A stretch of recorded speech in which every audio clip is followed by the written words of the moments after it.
एक समय की बात है। एक नगर में एक कंजूस व्यक्ति रहता था। उसकी कंजूसी सर्वप्रसिद्ध थी। वह खाने पहनने तक में भी कंजूस था। एक बार उसके घर से एक कटोरी गुम हो गई। इसी कटोरी के दुख में उसने 3 दिन तक कुछ न खाया। परिवार के सभी सदस्य उसकी कंजूसी से दुखी थे।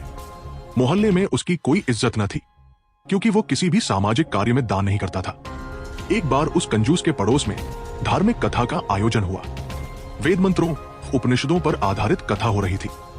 उसको सद्बुद्धि आई तो वह भी कथा सुनने के लिए सत्संग में पहुंच गया। वेद के वैज्ञानिक सिद्धांतों को सुनकर उसको भी रस आने लगा, क्योंकि वैदिक सिद्धांत व्यावहारिक वास्तविकता पर आधारित एवं सत्य का बोध कराने वाले होते हैं। कंजूस को और रस आने लगा।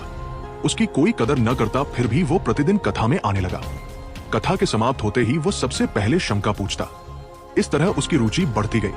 वैदिक कथा के अंत में लंगर का आयोजन था, इसलिए कथावाचक ने इसकी सूचना दी कि कल लंगर होगा।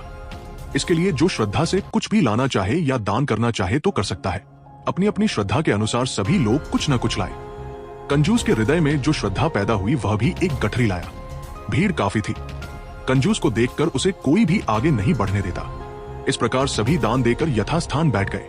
अब कंजूस की बारी आई तो सभी लोग उसे देख रहे थे। कंजूस को विद्वान की ओर बढ़ता देख सभी को हंसी आ गई, क्योंकि सभी को मालूम था कि ये महाकंजूस है।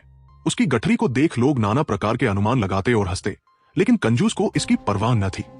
कंजूस ने आगे बढ़कर विद्वान ब्राह्मण को प्रणाम किया, जो गठरी अपने साथ लाया था।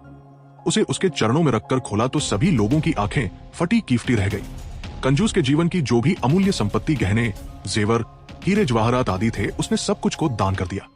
उठकर वह यथास्थान जाने लगा तो विद्वान ने कहा, महाराज, आप वहां नहीं, यहां बैठिए। कंजूस बोला, पंडित जी, ये मेरा आदर नहीं है, ये तो मेरे धन का आदर है। अन्यथा मैं तो प्रतिदिन आता था और यहीं पर बैठता था, तब मुझे कोई न पूछता था। ब्राह्मण बोला, नहीं महाराज, ये आपके धन का आदर नहीं है, बल्कि आपके महान त्याग, दान का आदर है। ये धन तो थोड़ी देर पहले आपके पास ही था, तब इतना आदर सम्मान नहीं था जितना कि अब आपके त्याग, दान में है। इसलिए आप आज से एक सम्मानित व्यक्ति बन गए हैं। शिक्षा, मनुष्य को कमाना भी चाहिए और दान भी अवश्य देना चाहिए।